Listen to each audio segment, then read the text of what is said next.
कोई काम नहीं हो रहा, कोई काम नहीं हो रहा है। भटकल विधानसभा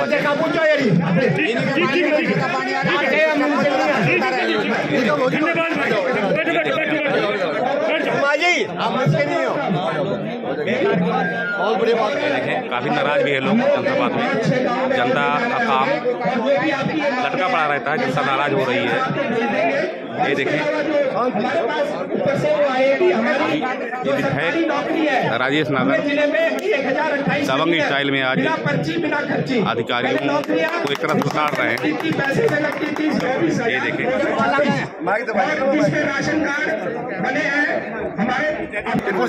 और जनसंवाद कार्यक्रम का समापन। लेकिन इसके पहले देखें, विधायक राजेश नागर फतेहपुर चंदीला में जनसंवाद कार्यक्रम। अधिकारी जो आए हैं, कौन कौन से डिपार्टमेंट से आए हैं, ये एक बार इंट्रोड्यूस करा। अधिकारी दे दो माइक का कोडलेस माइक नीचे वाला। अधिकारी हमारे बीच सभी विभागों के अधिकारी यहाँ मौजूद है जनाब।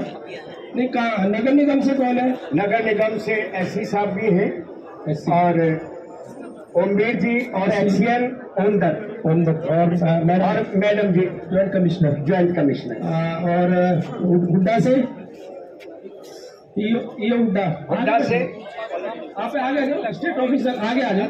अधिकारियों के आगे आ जाओ। एक कुर्सी लगवाओ ना स्टेट ऑफिसर का। देखें, स्मार्ट सिटी से कौन है? एक्शन कौन से एक्शन? स्मार्ट सिटी से कौन सा एक्शन है?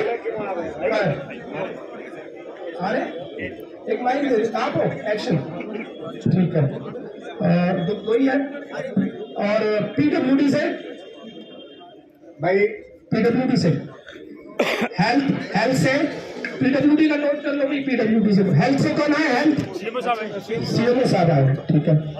एजुकेशन डीओ मैडम, ठीक है। और बिजली बोर्ड से एक्शन है, ठीक है। और पुलिस से एसीपी साहब है, ठीक है। और सारे हो गए। पब्लिक हेल्थ आपके लिए, ठीक है। पंचायत, अच्छा। सबसे पहले तो मैं हमारे फतेहपुर की सरदारी को राम राम करता हूँ। और जो एक हमारे माननीय मुख्यमंत्री जी ने एक बीड़ा उठाया कि हमारे हरियाणा में 6000 के करीब गांव है, वहां पर हमारे जनप्रतिनिधि जाए, लोगों से रूबरू हो, उनकी समस्याओं को वहां पर सुने और सारे अधिकारी सभी डिपार्टमेंट के वहां जाए और ज्यादातर जो भी समस्या उनकी वहां से हल हो सकती है वहां से हल करें, और जो समस्या यहाँ से हल नहीं हो सकती उनको सीएम कार्यालय में भेजकर उनकी फिजिबिलिटी देखकर कंसर्न डिपार्टमेंट को भेजकर उनको पूरा कराए। तो आज मैं सबसे पहले हमारी बड़ी बहन यहाँ से आपकी लोकप्रिय विधायक अपनी सीमा त्रिखा जी और हमारे यहाँ के एसडीएम अमित मान जी, स्टेट ऑफिसर सिद्धार्थ तैया जी, ज्वाइंट कमिश्नर अलका चौधरी जी, डिप्टी सीओ स्मार्ट सिटी सपना यादव जी, गजराज नागर जी, हमारे यहाँ के पहले पार्षद रहे सतीश चंदीला जी। अभी हमारे पार्षद जी ने बताया कि यहाँ की जो ये गांव हमारा स्मार्ट सिटी में है, और कल भी मैं यहाँ पर आया था तो एक ये दिक्कत है यहाँ का जो पहले कॉन्ट्रैक्टर था उसको ब्लैक लिस्ट कर दिया गया था, कारण कोई भी नहीं हो। और अब दूसरा जो कॉन्ट्रैक्टर आया है वो 2 साल से काम नहीं कर रहा क्योंकि पेमेंट के एक इश्यूज है। तो सबसे पहले हमारी सीईओ मैडम जो आई है स्मार्ट सिटी से, ये बताएंगे पेमेंट किस वजह से नहीं हो पा रही है, जो कॉन्ट्रैक्टर है 2 साल से, क्या कारण रहे? तो आप बताओ। फाइल चल रही है, आप इधर आ जाइए, आप इधर आ जाइए, आप सामने आ जाइए। और मेरी आप सभी से प्रार्थना है मंच पर ज्यादा ना हो, इंट्रोडक्शन दे दें आप। सर मैं कंसल्टेंट हूँ एक्चुअली स्मार्ट सिटी का। तो इसकी जो फर्स्ट पेमेंट थी कुछ 38 लाख रुपए का बिल है इनका, जो इन्होंने जो भी काम किया है वो 38-40 लाख रुपए का होता है। तो वो फाइल बिल्कुल फाइनल स्टेज में पहुंच गई है, सीईओ के पास स्टेज पे है, वो वहाँ से अप्रूवल होना है, टेक्निकल एडवाइजर वगैरह की रिकमेंडेशन होनी है, उसके बाद वो पेमेंट हो जाएगी। दो साल हो गए। 2 साल का पीरियड तो बहुत होता है। क्या कारण है? कारण क्या है ये बताओ। 2 साल पेमेंट को हो गए, 2 साल पेमेंट को हो गए, 7 साल से काम अधूरे पड़े। गलत बात है। क्या कारण क्या है? आप लोग प्लीज सॉरी बीच में सॉरी आप लोग सब नीचे आ जाए प्लीज। जब तक नीचे नहीं आएंगे किसी को कुछ सुनाई नहीं देगा, काम की कोई बात नहीं होगी। आप लोग नीचे आ जाइए, इसका कारण सामने आ जाइए, सामने से हट जाइए। कारण क्या है जो पेमेंट नहीं हुई? ये हमारे नरेंद्र मोदी जी का, प्रधानमंत्री जी का ड्रीम प्रोजेक्ट है स्मार्ट सिटी, और इसके फंड्स भी आपके पास आए हुए हैं और उसके बाद भी पेमेंट नहीं हो रही। तो कारण क्या है ये बताओ, कारण क्या है? दोस्तों ये अधिकारी महोदय बता नहीं पा रहे हैं कारण क्या है। काम तो रुके पड़े जी। ऐसा सर प्रोजेक्ट था ज्यादा अमाउंट का, और काम जो भी कॉन्ट्रैक्टर कर नहीं रहा था, बहुत थोड़ा काम किया था उसने।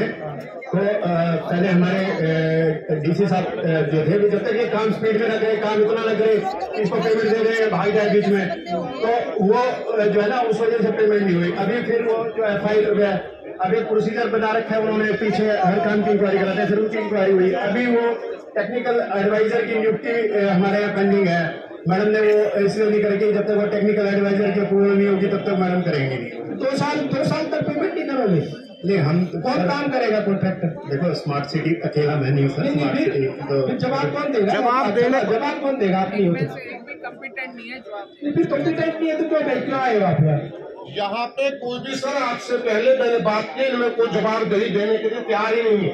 मैं कह रहा हूँ 7 साल हो गए हैं। गंदा पानी किया जा रहा है, गंदा पानी 7 साल में छोटा समय नहीं होता है। गलत बात है, गलत बात है। इसका जवाब कौन देगा? कब तक होगी पेमेंट ये बताओ पहले। सर ये एडमिनिस्ट्रेटिव मैटर है, तो मैडम जवाब तो हमारी CO मैडम ही, अगर इसका पेमेंट हो गया उन्होंने करनी है। फोन करके पूछ लो, मैं अभी बाद में पूछूंगा आपसे।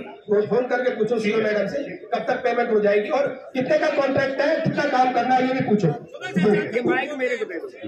फोन करके देख सकते पूछो मैडम से दबंग स्टाइल विधायक राजस्थान में, और अभी कितना काम बाकी है। 5 करोड़ का इनका पेमेंट है, अभी कुछ 40 लाख का इन्होंने काम किया है। 5 करोड़ का काम है इनका, 5.25 करोड़। तो फिर ये काम क्यों नहीं कर रहा कॉन्ट्रैक्टर? ये तो ये बतलाएंगे ना सर, कॉन्ट्रैक्टर काम क्यों नहीं कर रहा है? ये नहीं अधिकारी बतलाएगा, ये तो कंपनी है हमारी। मैडम मैं आपकी बात अभी एक्शन साहब मैडम से पता कर लो कि भाई कितना काम हो गया है, ऑनलाइन कितना काम होना है, और जो कॉन्ट्रैक्ट कितने का है। कोई कॉन्ट्रैक्टर आया है यहाँ पर? वो क्या नहीं आया? Action smart city. और ये जो पुल की बात है, ये अंडरपास की, ये कौन है? कौन आपने करोगे? सुशील को बुलाओ ना, सुशील एक्सीडेंट का पानी आता है। ऐसी बताए आप बताओ ये पुल की क्या दिक्कत है? अंडरपास बताइए, दे दो। 1 मिनट आप लोग बैठे रहिए। अंडरपास का चक्कर क्या है, जो संत नगर है, संत नगर में स्मार्ट सिटी के द्वारा लाइन डाली गई सारी, ठीक है जी। और उन्होंने मिलान कोई प्रॉपर ऐसा नहीं किया जिससे कि पानी की निकासी की व्यवस्था हो सके, और उठा के फिर हमें हैंड ओवर कर दिया। तो आपने क्यों लिया फिर जब आप नहीं कर सकते? आप जिम्मेदारी आपकी है ना। अभी हमने भी नहीं लिया है, लेकिन हमने अपनी तरफ से इस पानी, जब मैडम की बार कंप्लेंट आई है, तो इसके लिए हमने ओवरफ्लो के लिए एक लाइन का एक एस्टीमेट बना दिया है। फिर वो कब तक होगा? एस्टीमेट बन गया, एस्टीमेट तो कब तक देख सकते हैं तो ये बेस्ट ट्रेंड है। दोस्तों देख सकते हैं दबंग स्टाइल जारी है विधायक राजस्थान। MCF अधिकारी और यहाँ पर सभी को नमस्कार। सर मैंने अभी स्कूल में आके स्टेटस चेक किया है, तो इन्होंने मुझे ये बताया था कि विधायक जी ने ये कहा है कि जो पीछे जमीन है वो स्कूल में एडजस्ट होके और नई बिल्डिंग बनाने का प्रावधान है, और उन्होंने मैडम का नाम लिया था कि मैडम के नॉलेज में ये सभी चीजें।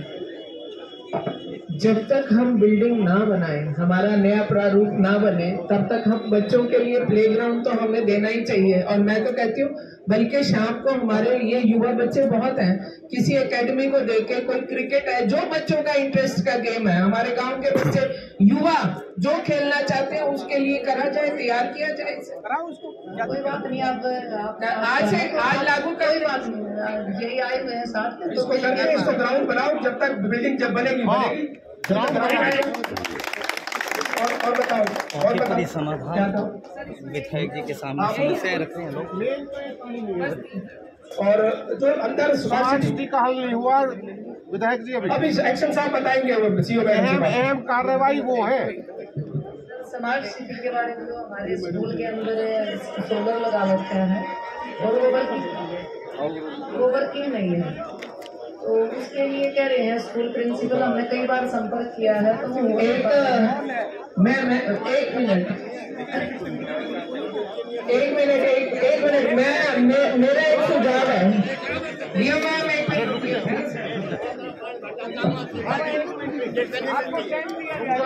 मेरा एक सुझाव है भाई राजेश नागर जी को, एक मेरा सुझाव है, क्योंकि स्मार्ट सिटी के सारे अधिकारी उपस्थित नहीं है, स्मार्ट सिटी के सारे अधिकारी उपस्थित नहीं है। अब आज की मीटिंग में आप आज के मीटिंग के मिनट्स में डाल दें इतनी बात, आज के मीटिंग के मिनट्स के अकॉर्डिंगली हम दोबारा मिलेंगे इसी के रेफरेंस में। कल या परसों की डेट तय की जाए कि स्मार्ट सिटी के सारे अधिकारी कंट्रैक्टर डीसी ऑफिस में बैठे और इसका हल निकालें। अरे रुक जाओ, पता हमें एक मैडम आप ना आज है थर्सडे, एक हम सैटरडे को एक मीटिंग रख सकते हैं, सैटरडे को एक मीटिंग सर सर्किट हाउस में सीओ मैडम है और हमारे सीओ साहब, और सारी डिटेल्स हमारे पास होनी चाहिए, क्योंकि हम जब तक तो जवाब नहीं दे सकते या आने का फायदा नहीं। मैंने कल सीओ मैडम से बोला भी था, स्मार्ट सिटी के सारे हमारे पास क्या क्या काम करा रहे।